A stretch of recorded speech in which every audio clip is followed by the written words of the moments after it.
Good afternoon, hello. Welcome to this CIVITAS Living Labs on Stage, the third live event of this conference series. My name is Tim Durant. I work for a company called Vectos. We've been very pleased to be involved in two of the Living Lab projects, Destinations and Portis. I've particularly been involved in the Portis project, and we'll also be hearing from the Eccentric project this afternoon. We have actually four presenters who will be talking about 6 measures, and these are measures and initiatives in the cities that have been successfully upscaled in their city as a result of these projects, of the Living Lab projects, or have been replicated to other cities. So really looking forward to hearing about these measures from the presenters. I would just like to start by guiding you through how the session will be run today in my role as moderator, and then we'll get started with the cities very shortly. So thank you for joining us, and we'll make a start with the presentations. So for those who haven't joined any of the other live sessions before, I'd just like to give you an overview that first of all, earlier in October, we had the CIVITAS Projects in a Nutshell session. This involved an overview of the projects. In our live session 2 on the 13th of October, we talked about the impacts that have been achieved by some of the measures implemented in the Living Labs. And now we're moving on to live session 3 to understand we've been undertaking these pilots of different measures, and how are these now being taken and upscaled by the cities and also shared and exchanged with other cities in terms of replication. After the session that I'm moderating through till 4 o'clock, there will also be the final closing conference session. So please, we have 2 hours of great information and news from the projects for you this afternoon. So just to provide a quick introduction now. So in terms of the session today, we'll be talking about how the cities have taken their ideas that they introduced 4 years ago at the beginning of the projects, and have worked through in order to make those a reality in their cities, and with a particular focus on those that are now being scaled up and replicated, as I said. The innovation aspect has been there all through. I've been the innovation manager in the Portis project, and we've seen aspects of organizational innovation, improved mobility forums, working with stakeholders, working with the public, as well as technical aspects of innovation. But as a wise colleague of mine often says, the innovation is great, but with the solutions that we're introducing, we really want to see the scaling up of these in the cities and the wider take up by people. So that's our focus for the session today. Of course, it's important to bear in mind that we refer to these projects as laboratories in some ways, but that suggests something that's tests and pilots that are happening in very controlled conditions. And of course, we know that that's not really the case. So there's really an emphasis on the living aspects of the laboratories here. Alongside the projects that have been undertaken within CIVITAS, the cities have the other investments in sustainable mobility infrastructure, which are complementary to that in the projects. Of course, we've seen outside influences as well during the project duration. There's been a major wave of micromobility investment during this time scale. So during the project meetings we've had increasing discussions around those aspects as well. So the cities have really been responding as they've worked through the project. And of course, now in 2020, it's been a very different year because of the COVID-19 pandemic, and we'll be touching on aspects of that in the presentations as well, and the effects that has had on some of the measures. So to move on and give an overview of the solutions that will be presented today by representatives from the different projects. We have, first of all, from Destinations, Panos Koreanakis will be joining us from CRPM. He'll be talking about two measures from Destinations, a measure to do with scaling within a city, the successful scheme of the shared bike system in Las Palmas on Gran Canaria. We'll also be hearing about replication of the tourism and local business partnerships from Panos. So welcome to Panos. From the Eccentric project, we also have two measures, one with scaling and one with replication. So I'd like to welcome Mari Angelina Evliati from Stockholm. She'll be talking about her work on the EV charging plan for Stockholm and how they're going to be taking that further. And then also for Stella Altunen from Turku. Hello, Stella, welcome. Who'll be talking about mobility as a service and how they've been taking that forward in the city of Turku. So great lineup there. And then last but not least, I'd like to welcome Dirk Engels as well from TML. Hello, Dirk. So Dirk will be talking about a couple of measures from Portis.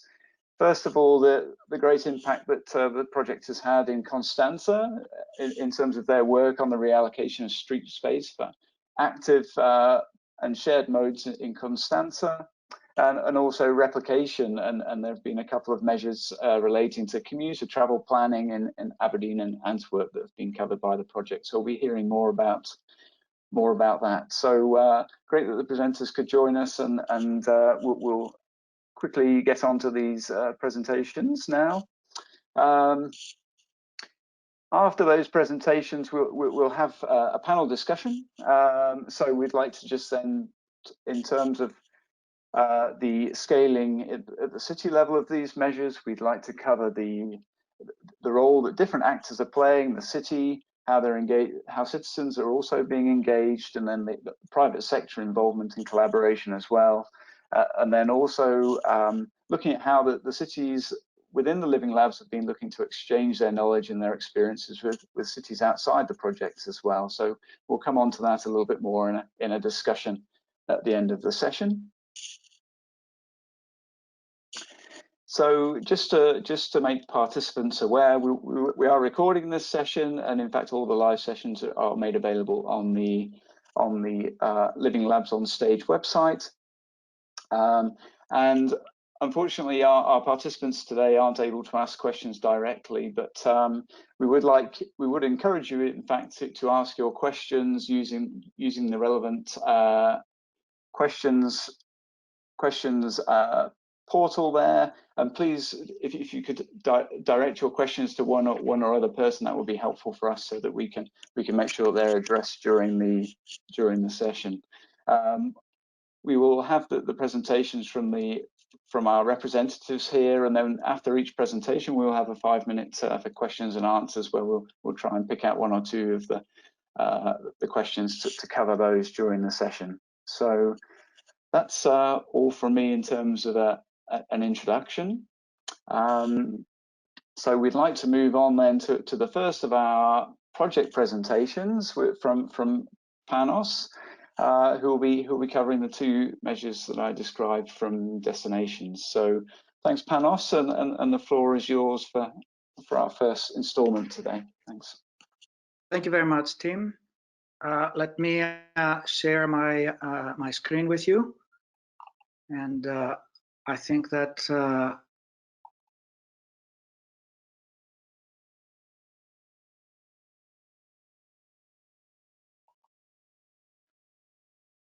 I hope you can see my screen now.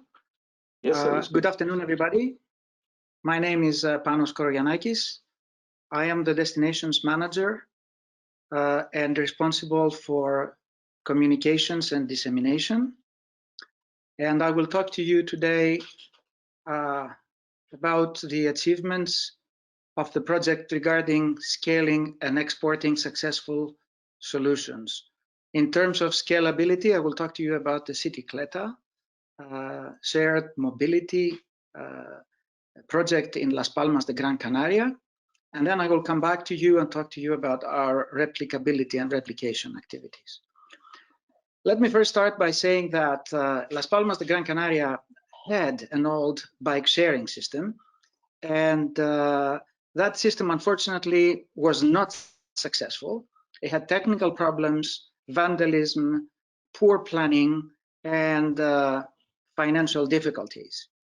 As a result, in 2016, in Las Palmas, a new strategy was developed for a new bike sharing scheme following a new business model. And I emphasize the word new business model, very important. The design and implementation lasted a couple of years, from 2016 to 2018. And in 2018, 375 smart bikes were made available to the public, as well as 20 e-bikes with an onboard computer as a pilot, the e-bikes as a pilot to promote cycling between the hilly parts of the city. They were all docked in 42 new stations that could accommodate 520 bike racks. Now, what is important to see is that most of the rentals are with membership. 86% of the users use some kind of membership. More than 40,000 users in 2 years. 89% of the users use the mobile app, and the average time of the journey was in 2019 23 minutes, and it was a very high acceptance from tourists as well. 32% of the users of the system were tourists. Here is the growth of the system in the 2 years 2018-2019.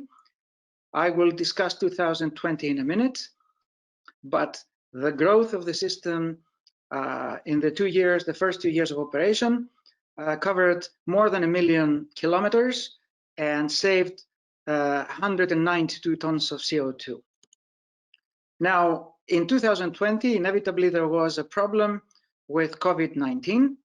And during the first phase of the lockdown in Las Palmas de Gran Canaria, only 50% of the bikes remained in the system. And during the 2 weeks of the full lockdown, only a quarter of the bikes was made available.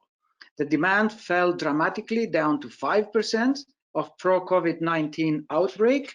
And after the lockdown, the demand came back up to about 70% of the peak. And of course, as you can imagine, there is grave concern now with the resurgence of the epidemic, how the new COVID-19 restrictions will impact the utilization of the system. Now, in terms of the motto of Las Palmas de Gran Canaria is success allows growth, and therefore the system is now being scaled up in 2020 and 2021. Our plans for 5 new stations and for increase in the electric part by opening 5 new e-bike stations in the hilly part of the city. The new app is being developed to replace the Next Bike app that is in use at the moment, and new revenue streams are envisaged, and that's a very important element because private companies are invited to sponsor Sitycleta. For example, the big supermarkets in the city, they are putting ads on the bike and they pay for these ads, providing additional revenue stream. Another revenue stream that is envisaged during the scaling up phase of the project is the monetization of user data collected and sold to other customers, of course, respecting GDPR, but they may be sold to other customers or other businesses. So we see that the city of Las Palmas de Gran Canaria has carefully selected the scaling up mode. I just want to say that there were a number of lessons learned, including the engagement of key stakeholders that is absolutely necessary for the success of the system, to the communication activities, the communication program to inform, and also the fact that it is absolutely necessary to take into account the shape and the urban structure of the city where the bike sharing system is being implemented. Now, a couple of other things regarding scalability. Las Palmas de Gran Canaria decided to start small and to set realistic milestones and goals. The progressive deployment of the system was necessary. Not all stations at once were deployed. Second point, the EU funding is a tool to overcome high initial investment costs and test the business model before scaling it up. Third point, build a trust relationship with the system provider. They have to adapt to your needs. And fourth, foster collaboration with other cities, learn from each other, and try to really implement the system in the best possible way. In Las Palmas de Gran Canaria, Lanzarote, Bilbao, San Sebastian, and the University of Malta were close collaborators. Now coming to the replication and replicability, I will present to you under the theme of tourism and local business partnerships to promote sustainable mobility, 3 of the successful measures of destinations: the Green Hotel Awards in Limassol in Cyprus, the Mobility and Accommodation Package in Elba, and the hoteliers as public transport ambassadors in Madeira. Starting with some basic principles regarding our replication program, I'll say that we had a strong mandate at destinations to promote sustainable mobility beyond the 6 destinations islands from the very beginning. The principles of our replication and communication program was to reach as many people as possible with the project results, including cities in China such as Beijing and Shenzhen.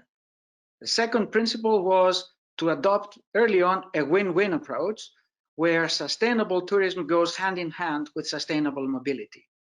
The tools we used was the CIVITAS webpage, newsletters, social media, print and TV media, but one of the main tools for our replication program was the destinations platform of followers. The platform has 220 registered users, more than 90 articles, and was the springboard of replication activities. These activities were carried out in 2 rounds of funded and unfunded replication, and today we have 8 successful applicants that are outside the project in cities all around Europe. 3 of them are funded replication actions and 5 unfunded that have been supported and successfully completed. In Limassol, there was a very high stakeholders involvement from the beginning. The hoteliers introduced a mobility card to the guests, training staff to promote the mobility card, tourist businesses, thematic parks, bike sharing companies. They provide discounts as an incentive for tourists to use the mobility card. Today, we have 22 businesses offering discounts for the adoption of the mobility card and 16 hotels participating in the program. Hoteliers recognized early on and rewarded, and they were rewarded with a Green Hotel Award. The impact of this action was that there was a win-win situation between transport and tourism, including hoteliers and related businesses. The tourists benefit from comfortable and low-cost opportunities. The hotels are promoted as socially responsible, attracting guests interested in environmental protection. The city benefits from less traffic, less noise, and a more attractive environment. And of course, there is strong interest in replication from other cities and islands, such as the island of Korčula in Croatia, that has developed an implementation plan to contributing to the development of sustainable tourism activities in the whole of the Republic of Croatia. They established a working relationship between the island hotels and the bus company. Tourists enabled usage of special bus transport prices and allowed easier mobility across the island. 2 mobile applications allow for easier access to the information on the public transport, bus fare discounts, and purchase over the mobile app. They have also established a bike sharing system within the hotels and the local authorities. the island is today recognized as environmentally friendly. Now, the second measure, successful measure, that was developed by on the island of Elba, involves two of the Elba communities, Porto Ferraio and Rio, that provided practical and financial support to hoteliers for the activation of a long-term rental of electric bikes for their customers. One rental operator was selected, and 11 accommodation facilities on the island have been selected to participate in the program, receiving 40 electric bikes that have been rented and made at the disposal of their customers to go around the island without using a car or any other mode of transport. The impact of this replication action, which we call again a win-win approach, is basically the payment of full rental costs. With the payment of the full rental costs, the municipalities were able to involve a greater number of accommodation facilities and give the tourists the opportunity for more sustainable modes of transport on the island. In terms of replication, the Irish island of Cape Clear had expressed from the beginning an interest in replicating this action. They are registered users of the platform of followers, and was one of the many successful applicants. The island developed a plan to combine products for tourism and mobility that integrate sustainable transport within a broad spectrum of services, using an electric van that is supplied by the Irish Transport Authority, and that translates into the successful implementation of the Elba Mobility and Accommodation Package. The expected impact for the island of Cape Clear is, first of all, the good engagement of the community and learn from the CIVITAS initiative and the destinations partners with whom they've been in contact, and they transfer the mobility and accommodation package concepts and practicalities to the island. In Madeira, cross-sector business partnerships to establish win-win agreements to promote sustainable transport modes involves the engagement of hoteliers as public transport ambassadors, and the partnerships with businesses to promote the use of public transport.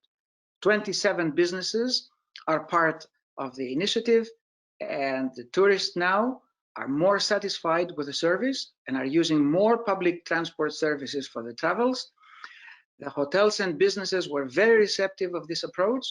Tourism stakeholders understood from the beginning the economic value of a city improving the tourist experience through sustainable mobility.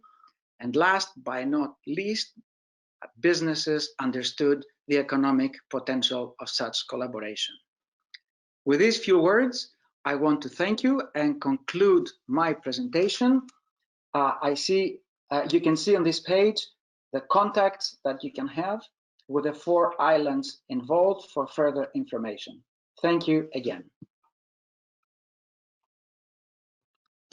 Thank you very much, Panos.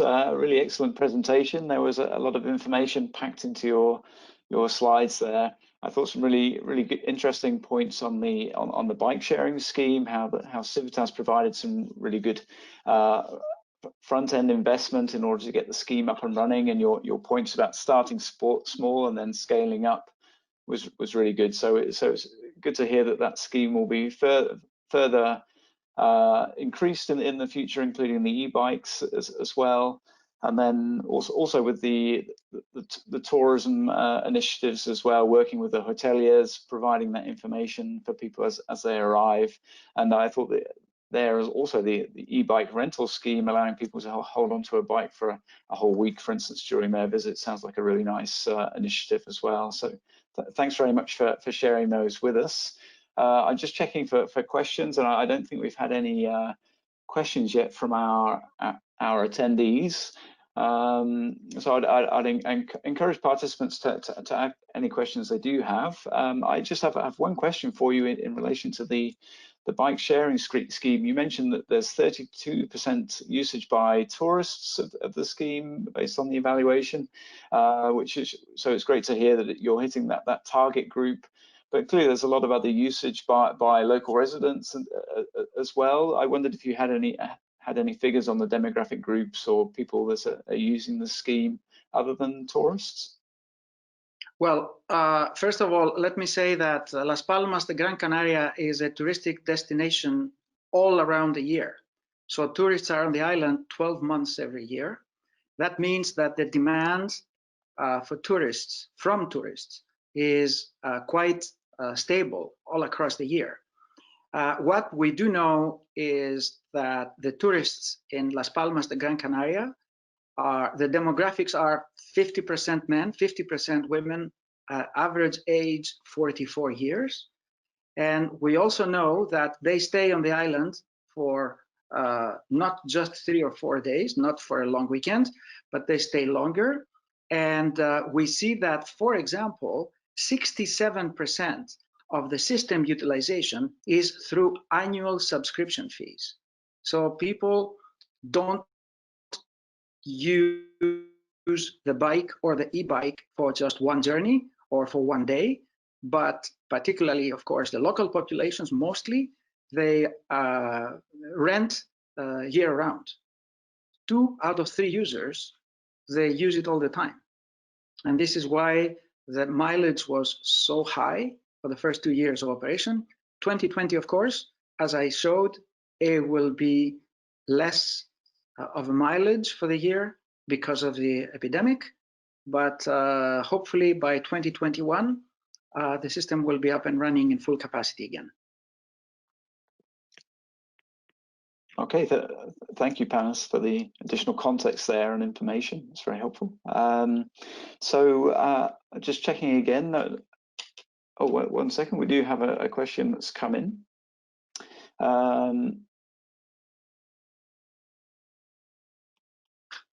I'll just read this out to you, Palmas. Did they also target cruise tourists, in particular in Gran Canaria, as these are often hard to reach, being offered packages before they get to their destination? This is coming from the city of Trieste, who have a question about this as well, and how you reach out to the cruise passengers. I think that in many of our islands, not only Las Palmas de Gran Canaria, but I also mentioned here Funchal in Madeira, the public transport company has made a super effort to go and interview these arriving tourists at the cruise terminal and understand their transportation needs. And in fact, the city of Funchal has now purchased 5 electric buses that were purchased with ERDF funding, sort of unlocking additional investment outside the project. And one of these buses is dedicated to go around the cruise terminal to take cruise ship tourists around the city, and therefore avoid the traditional mode of operation, renting a car and going around. This has been a very successful measure and is based on the fact that the public transport company was very proactive to go and interview the arriving tourists at the cruise terminal and understand their needs.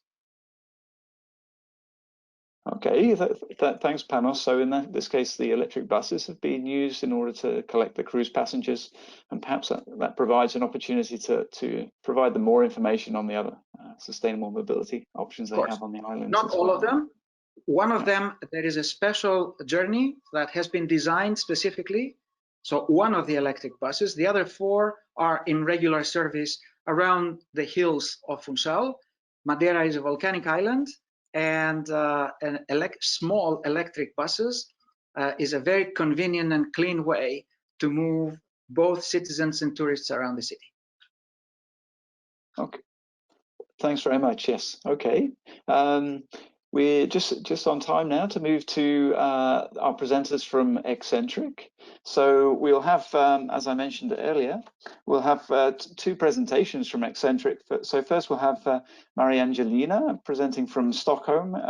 Maria-Angelina is a project manager for clean vehicles at the City of Stockholm. She has an MSc in Sustainable Urban Planning and Design from KTH, the Royal Institute of Technology. So first of all, I'd like to welcome Maria-Angelina to present on the EV upscaling in Stockholm. Thank you. Thank you very much, team.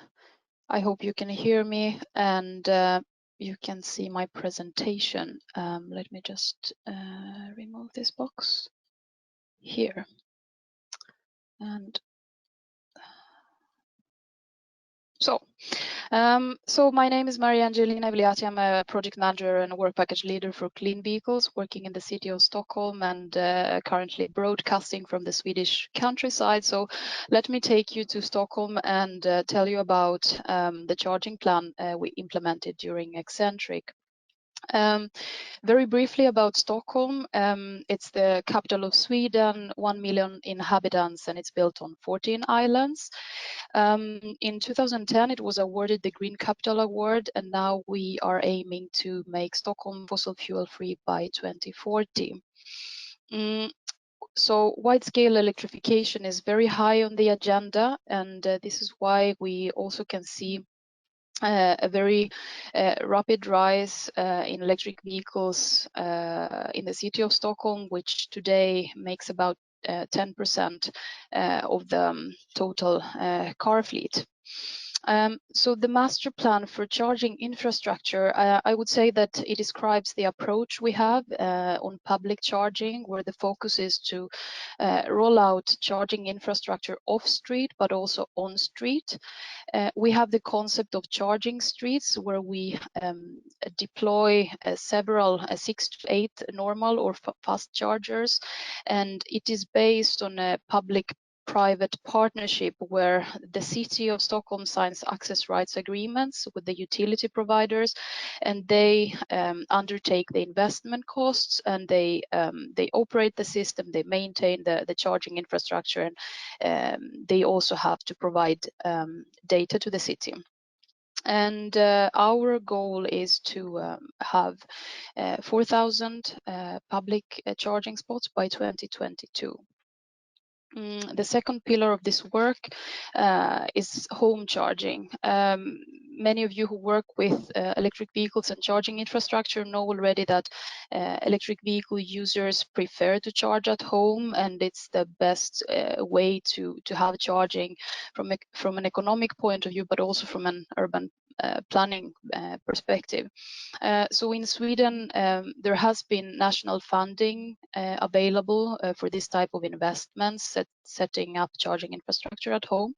And during Eccentric, we organized seminars specifically for single and multifamily housing. This is because we know that approximately 50% of Stockholm people, the Stockholm population, lives in multifamily housing. So we organized these seminars where we explained the process. We provided checklists and contact lists on about other multifamily housing associations that have done this work before, and we provided a guide on the steps that you need to take from start to finish, and not only about the steps to take, but also how to apply for the funding that is available in Sweden. Coming to the results of these two measures, when we look at the master plan, first of all, we mapped 3,700 locations in the inner city, as you can see in this map. It's those spots that a group of experts, together with other stakeholders in the city of Stockholm, mapped based on different criteria, among others, accessibility and width of street and type of urban mix and so on. So these are the locations where utility providers can apply to the city of Stockholm for setting up public charging. Besides that, we have 200 charging spots on street that are up and running in different locations in the city, and we also run approximately 30 seminars with housing associations, and we can see from the surveys, from the survey results, that at least 5,000 charging points were either installed or in the process of being installed. However, I would say that most important, besides the numbers and besides the infrastructure that is in place, we've seen an increased demand for charging solutions from citizens. For instance, there's a number of people not having access to own garage, so charging on street is very appreciated, especially in the inner city. And we also saw the development of new services and technology providers, not only in terms of the actual charging infrastructure, but in terms of billing and accounting services, for example. And upscaling for us, I would say it has been a continuous process, in the sense that we throughout the whole project we have refined small details in how we did things. For example, when we look at the collaboration we had with access rights agreements with the utility providers, we started with 5 years of agreements, which we then increased to 10 years. When we look at the information seminars we run, we also started with the multifamily housing, and then we added the single family housing target group. So I would say that we've done the upscaling already throughout the implementation by refining and adjusting what was necessary and what we realized was actually possible and beneficial to do. One very important lesson learned for us has been that as a city we recognized our own role. Working with electric mobility is a new thing, and it's not really in the legislation. So there are many gray zones as to what a city can or cannot do. So this whole process has helped us to actually define this role, which is that of being an enabler,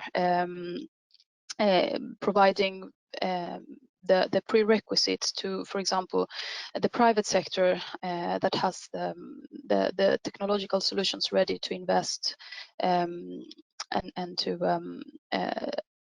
to take an active role in electrification. And also the role of the neutral information provider. We saw that this was very highly appreciated by people, because there's a lot of information out there, but the city communicating different options was perceived as impartial and very good to have.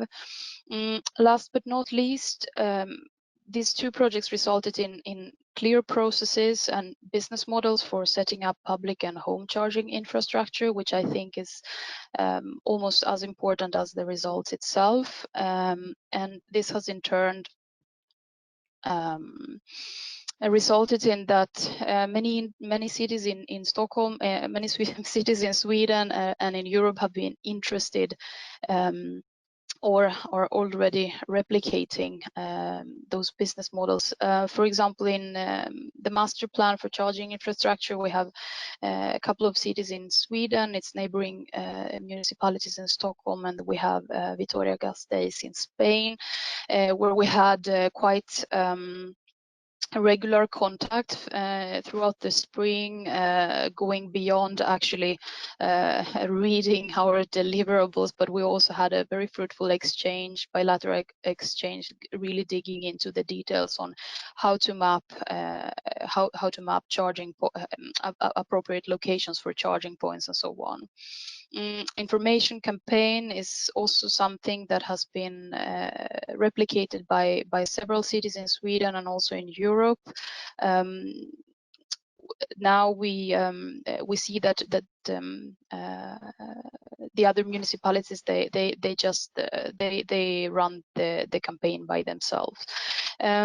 So all these lessons learned in more detail are presented in this replication package we've written in Eccentric. It is available in the events website in the link below, and it contains a little bit more information about the actual implementation, the business models, and a little bit of more numbers around it.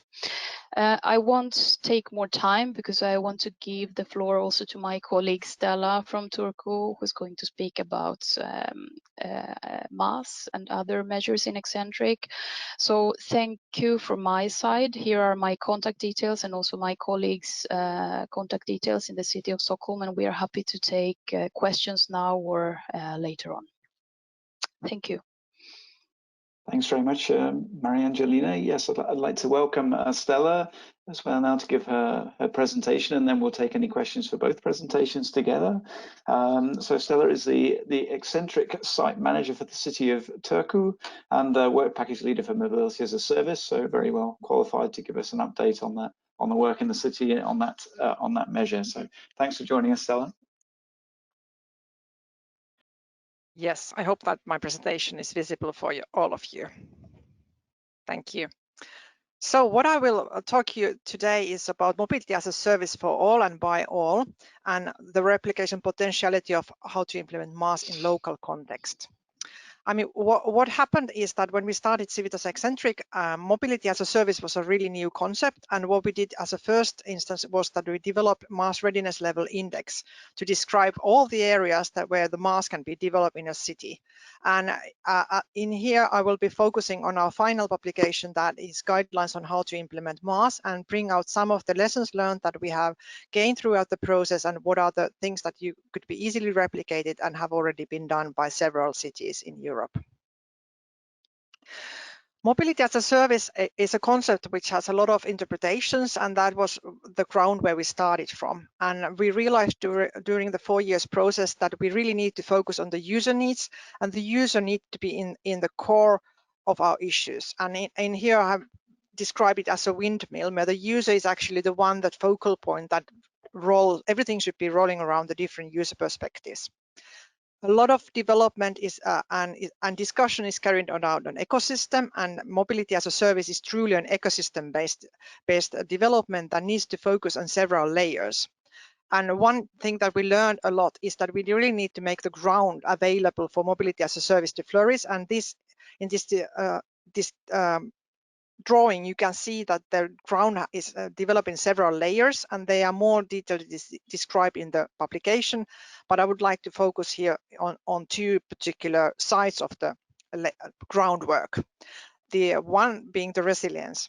The resilience of the system is now during the COVID pandemic really easily seen if the system is a risk alert to some events like pandemia now has showed us. So the really risk assessment of the whole system needs to be carried, because any kind of services that we are ensuring for users to be frequently adapting and using really needs to be trustworthy. And that means that the risk assessment of the whole groundwork needs to be done. And what was really important to showcase that actually the modularity of any kind of mobility system needs to be focused. So in the event like this, what are the different modules that need to be stressed or reduced and adapted? And for that, the city has a big role. What is really clear that when we are developing more and more IT-based systems which are discussing through interfaces, it's the interdependency of the system, and it becomes really, really fragile, because the weakest link is actually the line in between the different players that isn't working. And of course, the privacy issues are really important to take into account. And these are partly the data governance that I would like to stress in here. We are talking recently a lot about data and how the data is actually the new gold or the gold mine, but what we really need to be clear is what are the different roles in regards to data, and how the different operators, whether they are combining ticketing or separately done, what are their roles and responsibilities on customer data, sharing that and owning that, and also actually then giving it to the third parties. Here we have GDPR that came throughout the process of CIVITAS Eccentric that also gave a specific layer to this issue. So what are the different impacts that can be gained from actually focusing on the holistically on mobility as a service, not just looking at a particular IT solution, backend solution or front-end solution, is actually that we would be able to bring out satisfied customers, more visibility and more options, and actually luring different operators to the cities that might not have them yet. And it would allow us to have a change of travel behavior that is really demanding and looked after nowadays in all around Europe, because we all really need to be focusing on how the frequent travelers or how the daily routines are formulated. And of course, it would allow improved cooperation between operators and new business models to come alive. And in the long run, of course, reduction of the car dependency and vehicle kilometers traveled and overall emissions, of course, are part of the long-term solution results. And at the same time, also the improved resilience of the system that is really important. So what was done in regards to mobility as a service in city of Turku? I would like to say that we were developing a lot on the groundwork and also focusing on what are the next levels. So what happened in that 2017, we created the mass readiness level indexes that is focusing on 8 different layers that you can see in the picture here, and we were actually blowing wind into the system and then looking at what are the key elements as described in the windmill model. So we were actually blowing wind, and all of those 4 areas that can be seen here actually got improvement or got further steps along the way. There's a lot still to be done, but we got the wind blowing. So what was happening? We were integrating bus tickets with events. So basically a bus ticket is valid before an event and after event as the same ticket as an event ticket. And here you can see a picture of that. And this has been first started with the city theater that was brought it up to several operations, several event operators. We integrated the bike share system into public transportation ticketing systems and actually developed the whole regional public transportation's back end so that it actually can take all the different mobility service providers on board and allow them to use their tickets as part of their solutions. We took speed on renewing our parking policies, because in many cases parking policies need to be renewed in order to get actually operational conditions for several mass operators to come to the city. And also we launched a cooperation with service providers and having a frequent discussion that enabled the visibility and shared providers to come and enter into the city of Turku, for example. And what we've seen a boom of operators coming in, and also actually a lot of mobility as a service platform operators are really interested nowadays in the city of Turku and have actually gained some recognition also on international levels. So what happens in regards to replications is that actually several cities in Europe and, for example, CIVITAS PORTIS consortium use their mass readiness level indexes as part of their process speeding up. And also we've had a lot of discussion on national level in Finland on how do we actually enable and boost the mobility as a service ecosystem. And this model is being used as one of the basic models that we are enabling cities to take their next steps. So what we consider is that actually looking at the guidelines, it gives you a really good opportunity and overview on what are the key components that a city needs to look into. And I have to really stress that the mobility as a service is really a new concept for the city, and rarely there are experts on that that can combine the mobility and transport issues together with IT and together with requirements and data. So it needs to have a really multi-sectoral development and cooperation within the city. And this offers a good guideline on actually basis for the discussion to take further. And what I'm seeing is that there's a constant need of actually understanding the mobility as a service opportunities that local authorities have and what they could actually be handling in the city, instead of actually being led by operators separately to maybe not so sustainable ways further. If you'd like to have more information or anything, please feel free to contact myself and my colleagues and have a look on the guidelines. Thank you. Thank you very much, Stella and Maria-Angelina. So I thought some really interesting points coming through the presentations there from Stockholm in terms of the city really leading an integrated approach to the charging infrastructure, both in the public space, on streets, but also at people's homes. And I think that communication can clearly be very beneficial. It could be confusing for people thinking about as to their options for charging, and providing that consistent communication, I imagine, is really valuable. So thanks for providing the information on that. And also then from Stella, the points about Mars in terms of resilience and providing a service that's in the situation of the pandemic people can rely on. I mean, I'm sure that's a really big challenge, but something you're obviously working on in Turku. And then also the step-by-step approach to integration, one initiative at a time to get the basis for the Mars system in place. It's also really interesting. So short presentations, but thanks very much, really informative. We haven't yet received any questions through, but perhaps if people do have questions for Stella and Maria-Angelina, they can include those in the questions forum, and we'll come back to those after the next presentation, which will be from Dirk from TML. So I'd like to hand over to Dirk for the presentation for Portis at this point.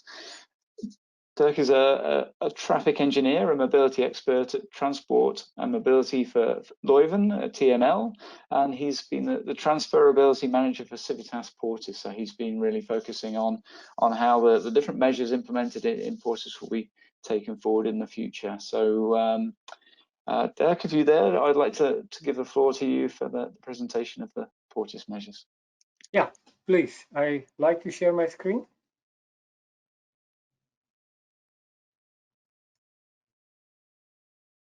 Okay. Great, thanks, Dirk. Yeah, you see my screen? Yeah. Yes, I can indeed. I start a bit different in the sense that I will talk first about an interesting approach we have a lot of interest from other cities on, and then I'll go to an example of an important scaling up measure in Constanza. The reason is because in both approaches, our first approach on behavioral change is very important. Now, I think, sorry, yeah, I think after these 2 weeks, most of you know our 5 cities, and working on the different elements of port cities. They all are important urban areas with a strong interaction between the urban area and the activities of the port. And what I want to highlight today is our efforts we are doing on behavioral change. But before I do that, I want to stress the importance that all our cities really worked on the framework to implement the strong mobility measures, and especially the approach on behavioral change. And with this, I mean the fact that we all worked on a very integrated governance between city and port, and also the sustainable urban mobility plans and other planning tools to do that. We also worked, as we heard also in Eccentric, on the smart data platforms, which are extremely important to bring our knowledge together and to give it again to the people they need it, to the stakeholders and to other suppliers.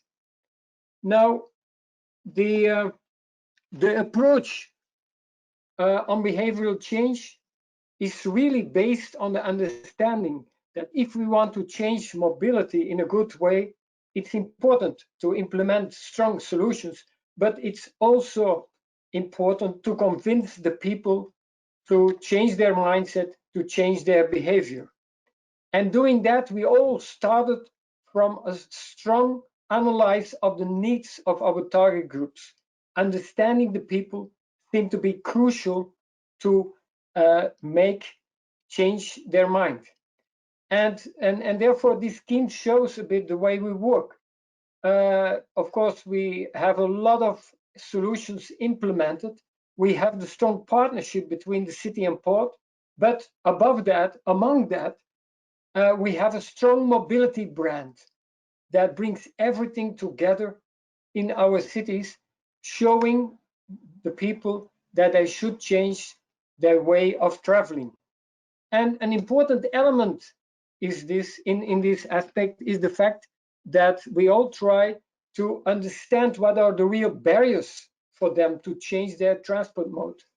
And you see them here, distances, weather, safety. Sometimes it's a real objective fact, but in many cases, it's also a subjective feeling. And we also want to work on this.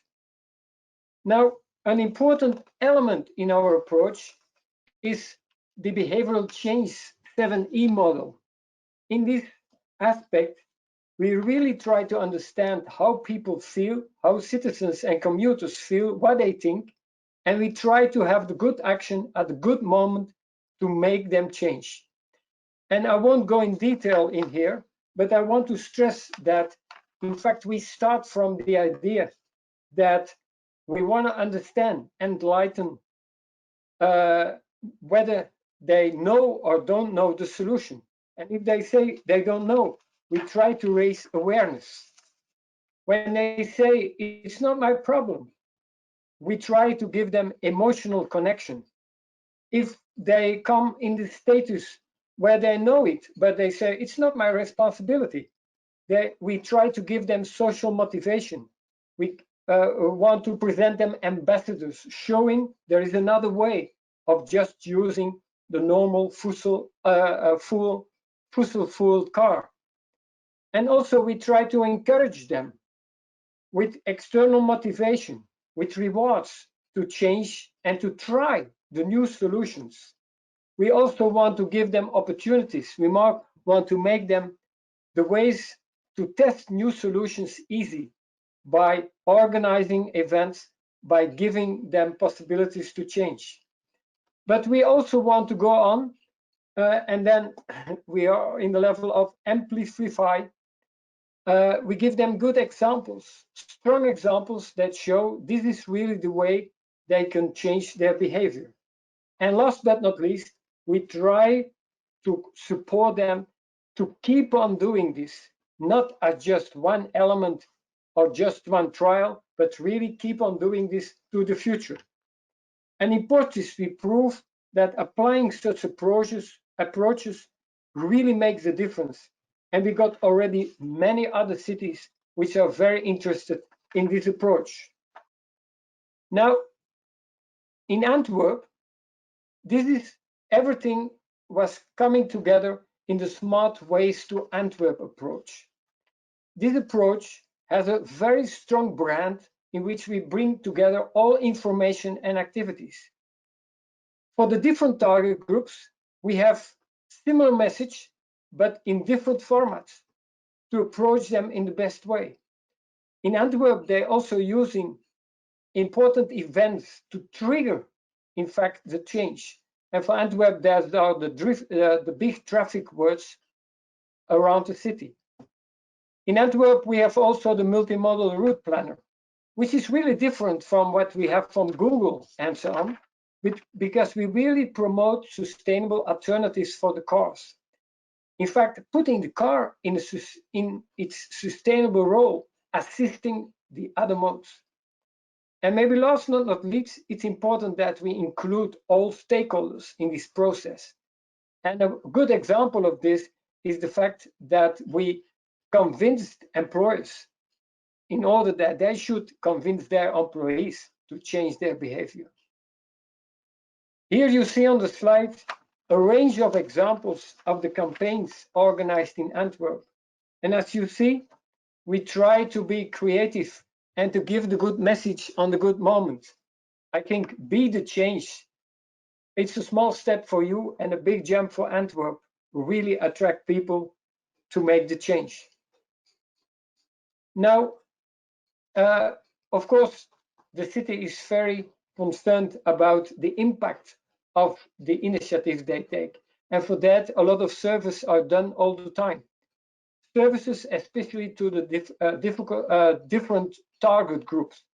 the workers, people going to school and the leisure. And as you see on the scheme, year after year, we succeed to decrease the share of car use and to increase the sustainable modes. The same approach we have in Aberdeen. Not the same, of course, but using the same idea, the same concept. Here we have the Get About mobility brand, which is not only covering the city, but also the Aberdeenshire, which makes it possible with a specific segmentation of the target groups, allowing to give consistent marketing campaigns, but on the other hand, tailored messages for the audience. And that makes the approach very efficient, also allowing to really engage all the groups in society and especially focus on the inclusion of maybe the vulnerable people in our society. Especially in Aberdeen, a lot of efforts are done to achieve this. Also in Aberdeen, we have the employers really approaching the employees to make the change, and a strong cooperation with health services. We have the route planner go to Aberdeen, and there it's important to mention that the design of this route planner was also really driven by the knowledge on what students, drivers, all the people are doing, and also the way we can help them to make them change. In fact, the slogan used, think about behavior change as a product, really summarized the approach in Aberdeen. Now, in Aberdeenshire, this approach was translated into specific actions and approaches to the different towns around the city. And here, I just want to stress two elements. Understanding the people in our target area was an important element. We really questioned ourselves, what exactly want the people living there? Who are the people living there? How can we change their mind? And what initiative we really have to take to make the difference? Now, also Aberdeen is doing a lot of efforts to monitor their efforts. And you see here, for instance, the cycling to school raised in an important way the last years. And when we bring all figures together, this really validates the expectations to come to use of active modes and collective transport for more than 40% of the trips in the coming years. So that's an important observation, and that's an important goal we're really going to achieve with the approach we have here in Portis. Now, talking about taking up, in Portis, a lot of efforts were done to do that in a very active way. At first level, a lot of transferability sheets are developed. They are partly in use already, but at the end of the project, they will be available in the different websites and by other means.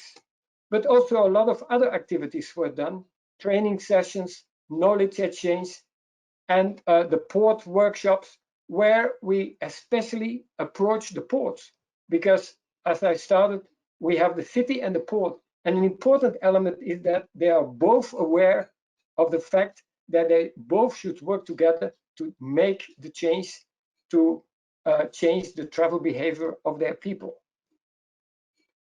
Now, coming back to Portis itself, here you see an overview of all the measures implemented in the project, and also an overview of the plans that will be continued, the plans that are really implemented. So you see, not all of them could have been implemented, but many of them were upscaled geographically already, and also a lot were upscaled to new target groups.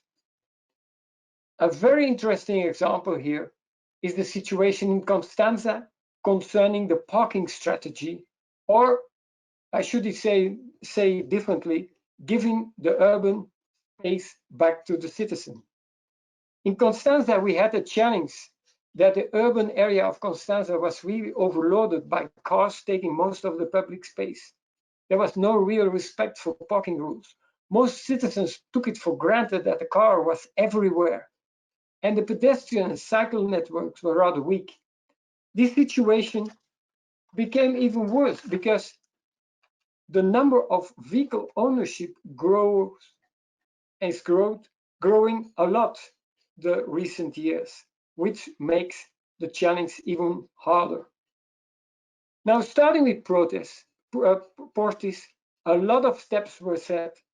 In 2018, we had the Sustainable Urban Mobility Plan for the Gropol Constanza.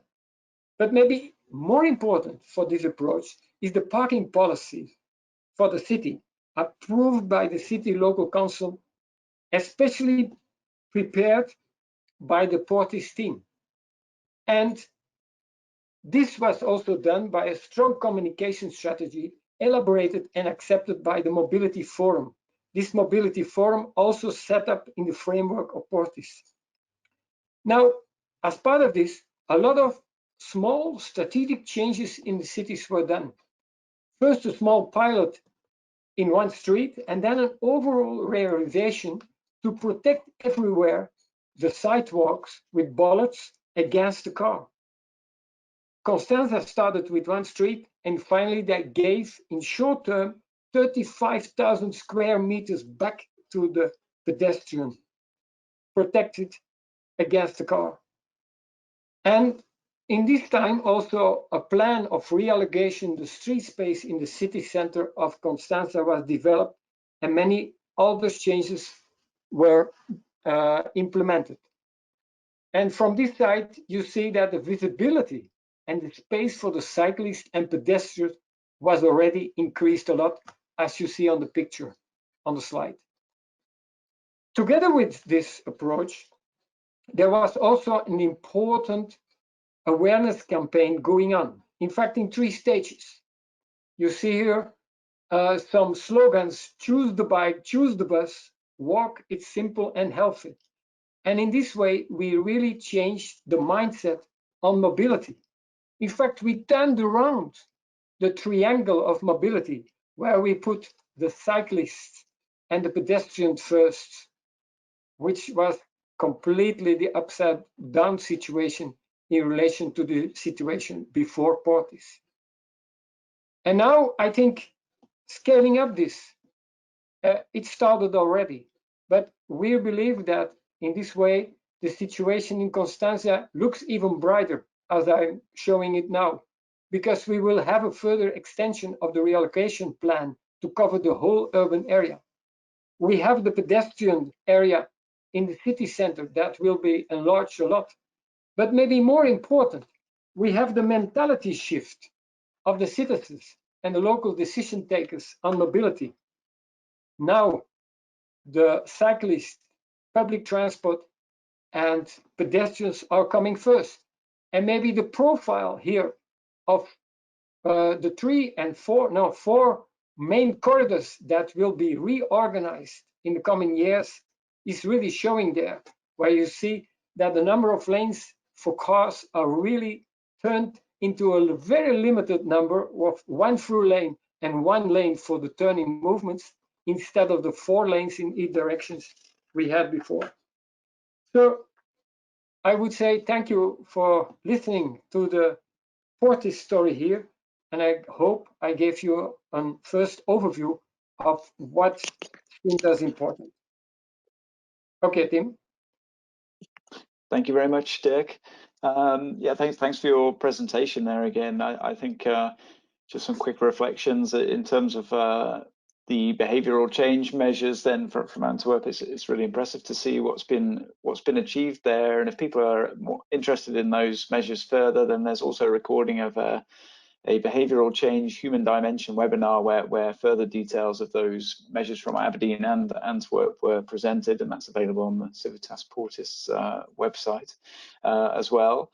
And then yeah, I think in terms of the scheme in Constanza, it's incredible what's being achieved in the cities with these major changes in the streetscape, giving space to people for active mobility and for the bus services to run through the city as well. So thanks for outlining that and how that how that's being progressed by the city beyond Portis as well, with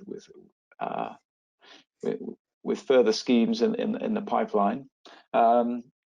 I would like to move now to the questions as well. We've had one question which wasn't which was maybe prompted by the comment from Panos about electric buses on Gran Canaria, first of all. So I'd like to just cover that one, and then maybe we'll come back to our panel discussion as well in the time we have remaining. So first of all, the question came from Matthew Lesh. Perhaps all the presenters could join me on screen again. So the question for the panelists, and we have many cities present, so maybe they're aware of something. Are there any experiences with the repowering of older buses to electric drive buses to basically to improve overall electrification and reach climate goals? So it's a question of refurbishing buses. So I'm not sure from my memory if we had a specific measure on this in the CIVITAS Living Labs, but perhaps you're aware of an experience from your city or elsewhere that we can share with Matthew. Oh, Panos, you have something? No, the answer is no. For destinations, the big challenge is even to employ electric buses away from the mainland because of complex maintenance and parts supply issues. The suppliers of these buses do not have permanent installations on the islands. So you understand that it is complex already to use electric buses on islands, and particularly smaller islands, let alone repowering them. To repower them, you would have to ship them back to the mainland, do something there, and that becomes quite expensive and is not financially viable because you have an old frame, old suspension, old brakes, and you put a new motor in it. And these buses, they can do 100,000, 150,000 kilometers a year. So the island's position was that it was not worth it. Too expensive, too technically complex, very much in favor of brand new buses. Thank you, Panos, for the insights on that, in particular in the context of small islands. You certainly sparked curiosity of mine as well with this question, and perhaps we'll receive some feedback from others participants if they've heard of anything in the questions segment there. But I'd like to move on to the panel discussion aspect. We have around 10 minutes left of the session today. So first of all, we've been talking about the scaling up of measures, of certain measures at the Living Lab cities. And clearly the cities have taken a leading role often in these projects, but the other actors have been involved, and it's interesting to explore the role of people as other actors and stakeholders as we look to scale up these measures further. So first of all, looking towards the aspect of public endorsement of these measures and citizen engagement, I'd like to put a question first of all to Dirk in the context of the Constanza scaling up of boulevard refurbishment and reprioritization of street space. Clearly, that type of measure can raise controversy with different groups. So what has Constanza been doing in order to bring people along with this idea and to encourage people to shift their mentality on this aspect? Yeah, as you saw already in the presentation, Constanza really changed their approach there. Before Portis, there was no real habit to have this type of discussion with the citizens, with the stakeholders, and this all changed. They organized a mobility forum, and in this mobility forum they brought stakeholders together, representatives of groups of society, and they start discussing everything, and they created really awareness. Now I'm specifically talking about this parking and the sidewalks, awareness of the fact that this is not the right situation. And in this way, they created really a change in the mindset by talking to people, by organizing surveys, by organizing a lot of events. and also debates over the situation. And I remember in the beginning when we were there was this problem that if the policeman had to do the enforcement, there was not enough acceptance for this enforcement. But after 2 years, this acceptance was there.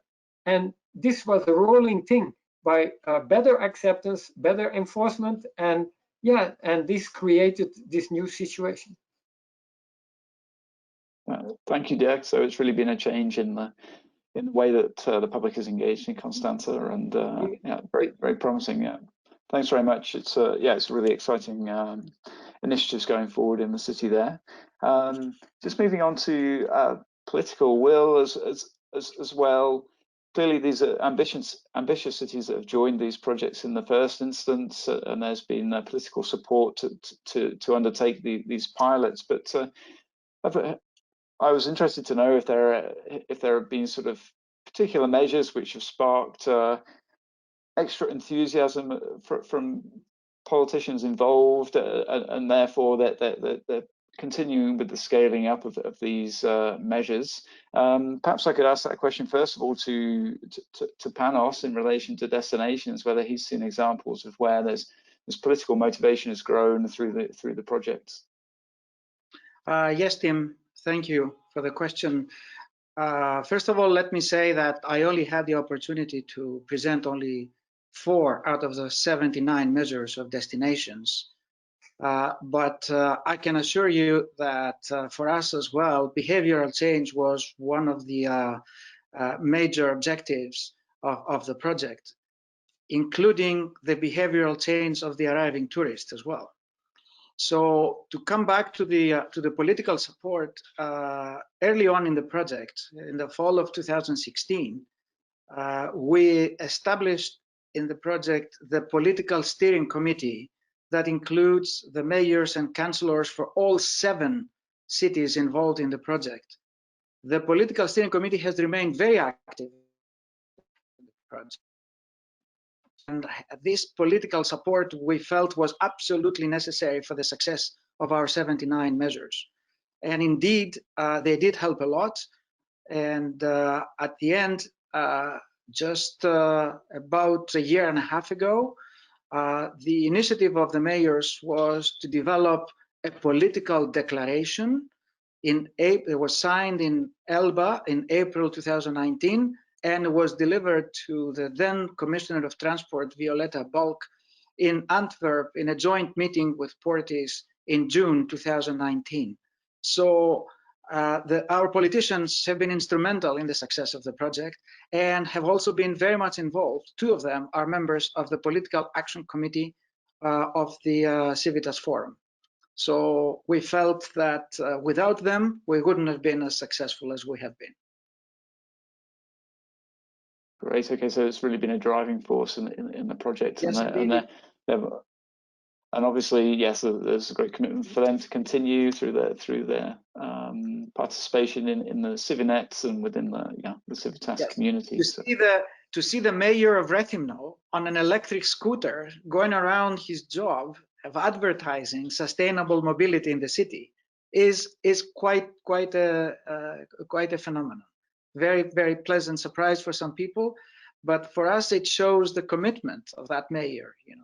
He's the same one that introduced the first electric bus in Crete and in Greece, for that matter, overcoming significant regulatory obstacles, and has also triggered significant private investment for 300 e-bikes in the city. So the mayors have been in the forefront of our work. Excellent. Thanks, Panos, for that. And then just moving on to the final area regarding private sector involvement, I'd just like to ask Maria-Angelina regarding you talked about the EV charging, and clearly you mentioned there's been involvement of the utility providers, and it really is a cross-sectoral challenge looking at electrification, both from the energy provision and then providing charging infrastructure within the city, but also at homes. I'm just wondering how you see the city's role evolving, and whether you feel that the private sector is really helping you now to promote EV take-up across the city. Thank you for the question. Well, how we did it in Stockholm is that we saw the role of the city as providing access to, for example, public space, public streets, to utility operators in order to be able to provide charging infrastructure, and it's then the utility providers that take up the costs for setting up and maintaining, operating, and also the responsibility to deliver. So this has been our approach to basically give the tools to the private sector to undertake the investment. There are many municipalities in Europe that they find it really expensive to invest themselves, and this is not the way we think it's best to do, because we have charging operators, utility providers, they have the solutions and they are ready to invest, provided that they know where and how. So this has been our approach. Otherwise, we know there are other cities that go for public procurement, for instance. There is another way to do, and there are many ways to do. We thought that for our specific regulatory case, the access rights agreements worked best. So this is why we have done it this way. Okay, thanks very much. So it's really highlighting the enabling role in this case, and not that the city should be investing itself heavily in the infrastructure, but providing the framework. So thanks very much for your comments on that. So finally, as well, it's been within the projects. It's been the role of the living labs to also spread their knowledge to other cities, which is part of what we're doing today, of course, but then also there have been other initiatives. So I'd just like to, we've just got a couple of minutes left, so I'd just like to go quickly around to ask you from each of the projects what's been the most successful approach you've had for sharing with cities. So we'll just start with Dirk, first of all, from Portis. Just a quick comment there, Dirk, on how you very quickly, I gave an overview of the actions done in Portis on this, but maybe I think the cooperation program with different cities, in which there was an active interaction between two cities looking to the familiar and the common challenges, maybe I think that's the most successful when we really want to come to operational plans to take up the same measure. And that's what's going to happen these last months of the project. 3 and 4 cities that will make operational plans for measures that are also implemented in Portis. There was a delay, and it isn't that efficient because of Corona, but I think in general that's an important way to do it. Thanks, Dirk. So those cooperation meetings are coming up with other cities during October and November. Okay, thanks. And just to Stella quickly as well for Eccentric, how have you been taking forward replication? Yeah, what we have been establishing is an observer cities cycle that have been actually then really involved in city visits, and we've been openly discussing in several meetings with them, and they've been developing upscaling plans and replication plans that are now published also. So it's a really good concept that you're actually aiming towards something that's replicating.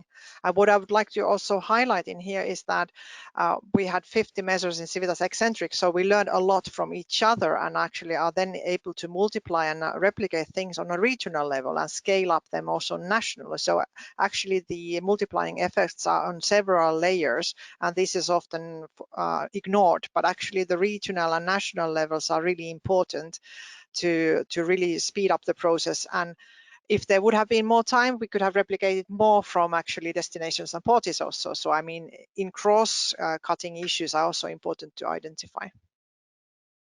Okay, thanks. Yeah, that point about national spreading of the measures is really interesting as well. Thanks, Stella. And just finally to Panos on that question, just to conclude for today's session, how's Destinations been promoting its work and sharing its knowledge with other cities? Yes, I made reference to this, Tim, in my presentation. We thought that the most successful tool that we developed early on in the project was the platform of followers. With 220 registrations, it became the ambassador, it became the catalyst, it became the springboard to launch our replication activities. And of course, many of the applicants that expressed interest in replication came from this group of 220 people. And we still keep the platform open. We continue the replication activities until the end of the project, despite the fact that, as you know, the tourism sector collapsed completely in 2020. And that presented huge challenges for our project, for the completion of certain of our measures, but it did not reduce the interest of many cities outside the project to replicate and learn and share experiences with us. Great. Thanks, Panos. So yeah, but even in the current circumstances, there's a huge desire for people to understand what we've been working on in these projects, and that's great, and let's hope it continues. So we really have to bring this session to an end now. There will be the closing session starting at 4 o'clock, where the project coordinators from each of the Living Lab projects will be sharing their key points and lessons learned with Isabel van Doorn from DG Move. So that will be starting at 4 o'clock using the same link. So please stay on the line, but enjoy a very short break, and we'll see you back at 4 o'clock. So thanks very much to the presenters, and we'll see you all soon. Thank you very much, Tim. Thank you. Yeah.